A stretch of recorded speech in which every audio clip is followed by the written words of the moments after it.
Hey guys, how's it going? Manu Ginóbili recently announced his retirement, so I thought in his honor, we're gonna go over some of the best moments of his career as well as some of the best stories from his career. Now, of course, I scoured the internet to try to find what are really the best Manu Ginóbili moments and stories. I found this Zach Lowe piece that is published on ESPN to be the best. So to give credit where credit is due, if you guys want to read that piece, which includes a couple of the stories that I mentioned here, you should definitely go check that out. But before we get into today's video, I want to thank today's sponsor, Aerolíneas Argentinas. If you ever want to travel to Manu Ginóbili's home country to go to Argentina, I'm just kidding. I don't have a sponsor today.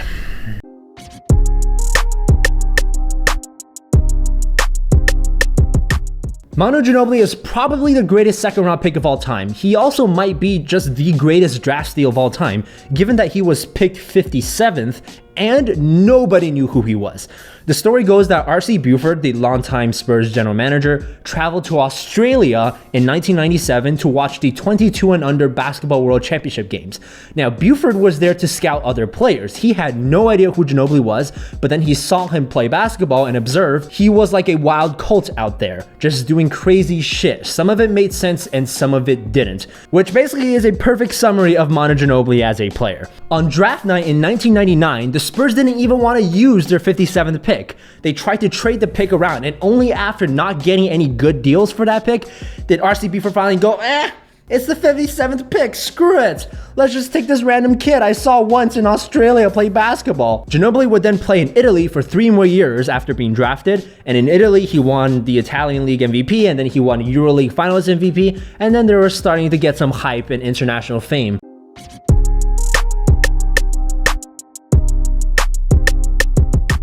Ginóbili came in as a 25-year-old rookie in 2002. And you guys know how it is in the NBA, right? It's like in all sports, the rookie always gets teased. Now in Ginóbili's case, he got teased more than other rookies. One, because he's a European player, and yes, before you smartasses start commenting, oh no, he's from Argentina, dude, that's not in Europe. Yes, I know that, okay? Argentina's not in Europe, but in the NBA context, Europe, when people say Europe in the NBA, they just mean non-American or foreign, okay? So that's what I'm gonna go with. But anyways, European players back then, more so than today, got stereotyped, as soft, unathletic, and all that stuff. So of course, Ginóbili got pushed around, like all European players did. And number 2, Ginóbili happened to be on the same team as Bruce Bowen. Now, Bruce Bowen is one of the best perimeter defenders of all time, and like most great defenders, he's very physical and borderline dirty. And as you imagine, during practice, Bruce beat the ever-loving shit out of Ginóbili all season.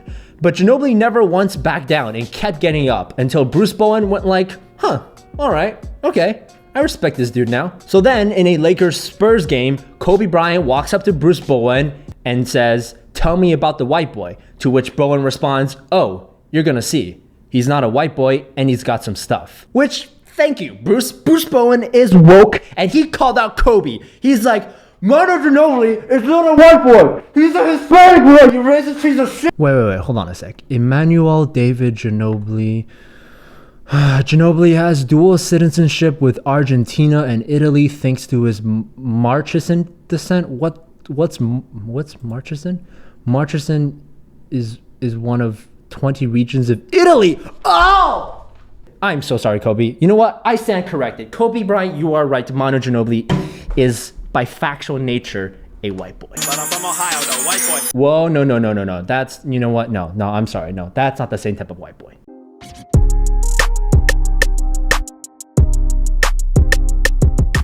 In the 2004 Olympics, Ginóbili had 2 really great moments.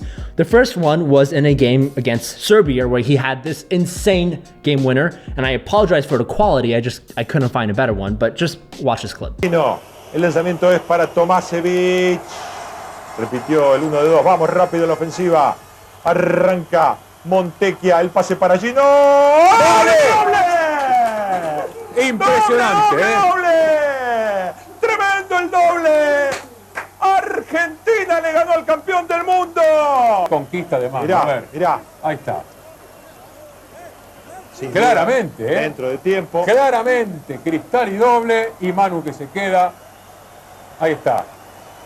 And the second moment, as most of you guys probably know, is that Manu Ginóbili led Argentina to the gold medal. Not in soccer, no, in basketball. gold medal in basketball. In 2004, America had won the basketball Olympics for 4 straight times before they eventually lost in 2004, and they've also won every one since. And to be honest, I don't know if I'm ever gonna see them lose again in my lifetime, because, you know, Team USA is OP. This, in my opinion, is actually the highest accomplishment you can achieve as a non-American player.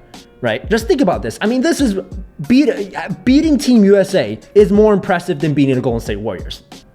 It is. Because Team USA is basically the Golden State Warriors plus like an all-star level bench. That's basically what it is.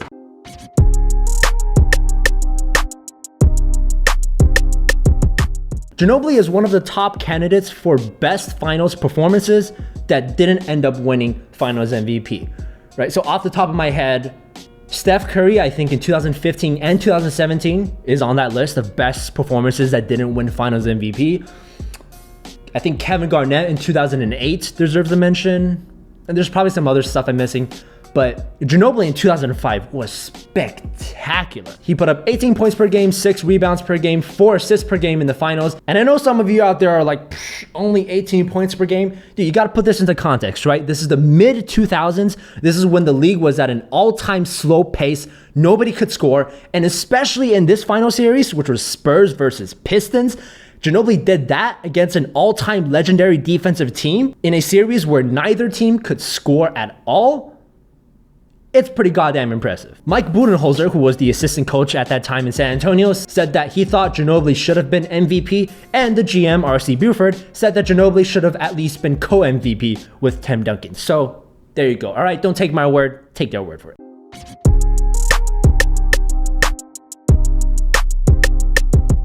When people read off Ginóbili's accolades, they'll talk about how he's, you know, a 4-time NBA champion, one of the greatest international players of all time without a doubt, one of the greatest lefties of all time, revolutionized the NBA with some of his weird unorthodox moves. And then they'll say, and he was just one of the greatest sixth men of all time, right? Which, again, fantastic accolade. It's a little bit misleading. Because while it's true that Ginóbili was one of the greatest sixth men of all time, he was more than just that. It's not like he was never starter material. Now, it's true, Ginóbili started out his career off the bench as a low second round pick, but eventually he worked his way to the starting lineup in 2005 when he made the All-Star team. Then he almost won Finals MVP the same year, and so the Spurs obviously kept him in the starting lineup. But over the next couple of years, Popovich began to realize that the Spurs would play better when Ginóbili was with the second unit, and with Tony Parker starting to develop into an all-star player in his own right, there simply weren't enough touches to go around in the starting lineup.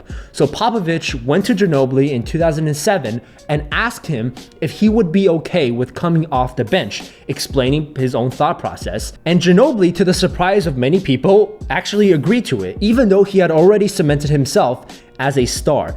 Even Tim Duncan at the time was shocked that Manu agreed to it.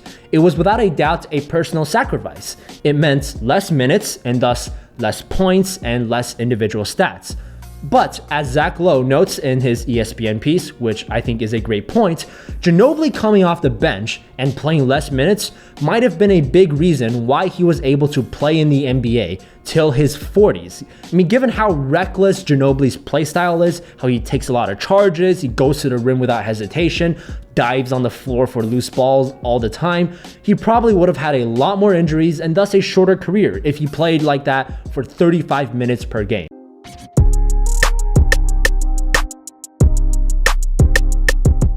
So Raja Bell spent most of his career on the Suns and the Utah Jazz, and he played right in the same time period that Ginóbili and Kobe played. And so he was on those Mike D'Antoni Suns teams. He played the Lakers and the Spurs quite a lot, both in the regular season and in the playoffs. This quote by Raja Bell I think is fantastic. People always ask me who was hardest to guard. I say Kobe. That is what people want to hear.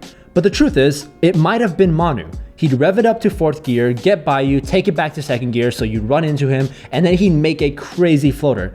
I made a living studying offensive players.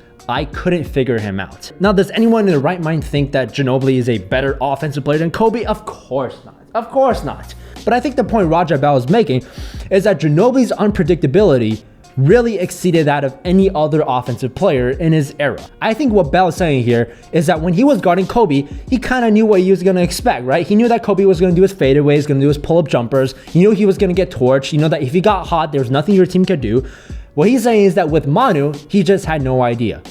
He could study the film, he still couldn't figure him out. Which again, coming from a guy who's played both Kobe and Manu and many other great teams for many years in the regular season and in the playoffs, that says a lot about Manu Ginóbili. That is one giant compliment.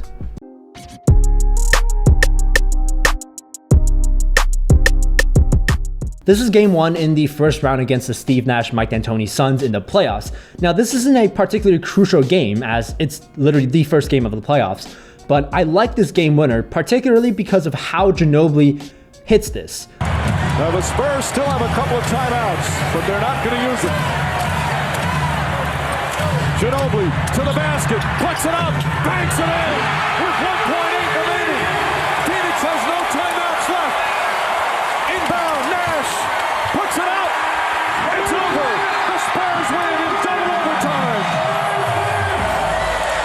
The way that Ginóbili hits his game winner, leading sideways, doing a weird floater layup thingy, tilting to the side, not at all a move that your high school coach would teach you in practice, I think is a great, typical Manu game winner.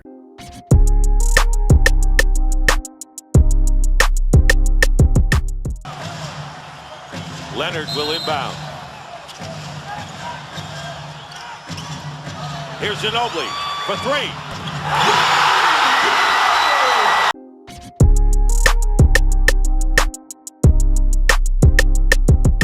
Yeah, I don't think I have to offer much explanation for this.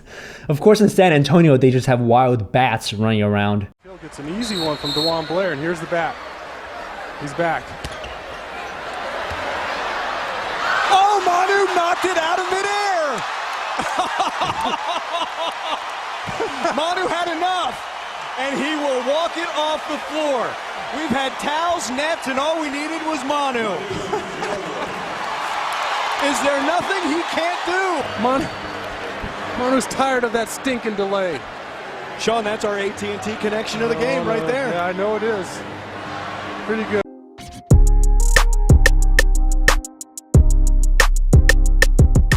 This is really recent, so I expect all of you will know what I'm talking about. Western Conference Semifinals 2017, James Harden puts up an absolute choke job in Game 6, which hits its peak when he's trying to tie up the game with a 3, and Manu Ginóbili just comes from behind and swats it out of his hand. Mills and Gordon, and picked up, and that was a good call because the position helps Anderson. Here's Harden, Ginobili's on him. He's got, what a play by Ginóbili! Knocked it away! San Antonio wins in overtime.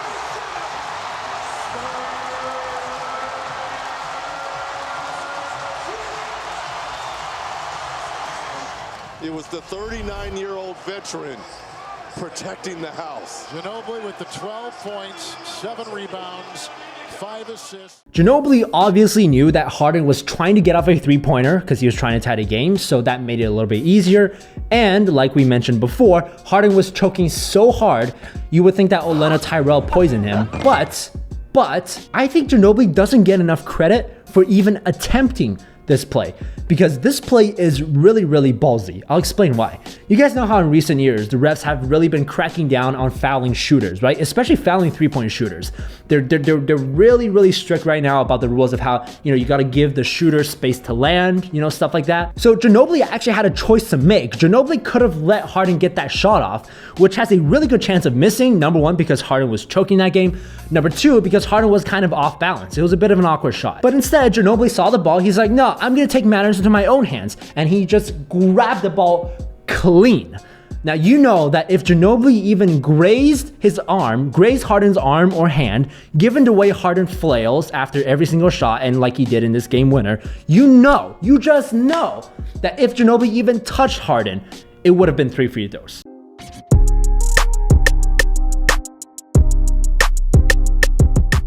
If you just put a mic to any NBA player's face and you ask them, what's the most important thing to you? All of them are gonna go like, winning, of course, winning, it's all about, helping a team win, just about winning games, just about, going to the playoffs, winning the championship. 90% of the time, it's BS. Okay? Athletes are just instructed to say that, right? Because that's what the fans want to hear. Manu Ginóbili is one of the few rare people who actually really care about winning. He's almost in the Kobe level of competitiveness. Now, me personally, I think the best way to tell if a player really cares about winning is to see how that player reacts when that player loses. There are plenty of stories of Manu just crying his eyes out after losing a game, right? There's so many of these stories, whether it be him playing for Argentina or him playing for the San Antonio Spurs. For example, in 2013, right? 2013, this is the first time the Spurs play the Heat in the finals. Game 6, the Spurs were up 3-2. Manu Ginóbili was one of the many reasons the Spurs choked that game away. He committed many turnovers in the fourth quarter. I think he had 8 turnovers or something like that. Spurs eventually lost that game, eventually lost Game 7, and lost the series. Manu Ginóbili, after Game 6, was apparently just bawling his eyes out. Just for me to make this point, just try to imagine another star player. Let's take Paul George, for example, right? Paul George, fantastic player. Paul George has been in the playoffs. He's led his team to big games, to the conference finals even, and he's missed plenty of big shots, like all players, and he's committed many turnovers in crucial moments and all that stuff. Can you even imagine Paul George committing a bunch of turnovers in a crucial game and then going to the locker room and just crying his eyes out? No, because Paul George is like most other NBA players. He's got other interests, all right? He's like one of those players. He just wants to be in a nice, stable situation, not too much media pressure around him. He just wants to go fishing on the weekends, hang out with his lovely pops, and then bang strippers, okay? And look, dude, I'm not judging, okay? I'm not judging. If I were an NBA player, I'd probably be doing the same thing, and you would too. You wanna know why? Because most people are degenerates, okay? The point I'm trying to make is that there are some special people like Manu who really care about some abstract concept like winning.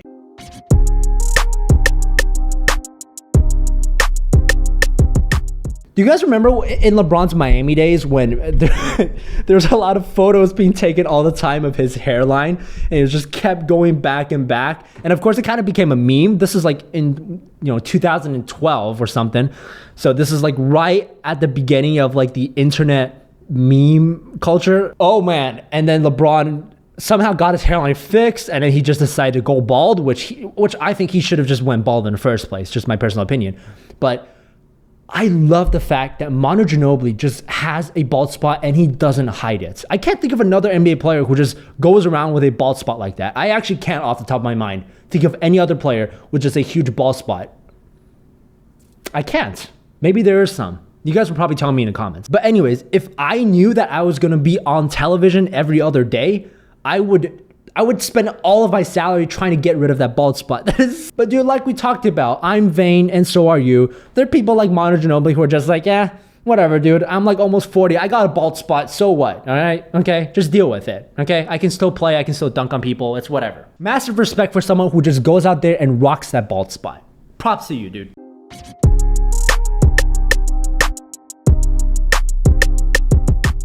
I got an offensive rebound, 1 minute to go, up 1.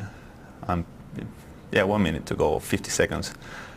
And I took it to the 3-point line, and I faked the shot. But knowing that I wasn't going to take it, we had a full possession. And I looked at him, and I saw him jumping, I'm not LeBron James style. He jumped this high. And, I stop and throw it to Tony, and I saw the whole bench. It's like this. Anyone who has played with Manu Ginóbili has apparently nothing but great things to say about him, which I think is a testament to his character. And the guy is an international star. He's an Argentinian hero, and he's somehow not had a single controversy in his life. There are no skeletons in his closet. Seriously, I try to Google Manu Ginóbili controversy, Manu Ginóbili scandal. There's nothing on the internet. Not a single thing, not even a rumor. It's crazy. I don't think people realize just how rare this is. When his teammates Tony Parker and Brent Barry were banging each other's wives outside of practice, did Manu Ginóbili come in and join in on the fun? No, he didn't. Manu Ginóbili went to practice and he went home to his wife and kids. Props, man. In the words of the late John McCain, God rest his soul. No, ma'am. He's a decent, family man. On top of that, Manu Ginóbili is trilingual, which is awesome. And apparently he's super into astronomy. When he goes on the road with his other teammates, he takes them to go stargazing, to track the stars or whatever. It's awesome. How cool is that? Anyway, that's it for today's video. Press the like button to pay respect to Manu Ginóbili. Press the like button to pay respect to Manu Ginobili's phenomenal NBA career. Peace!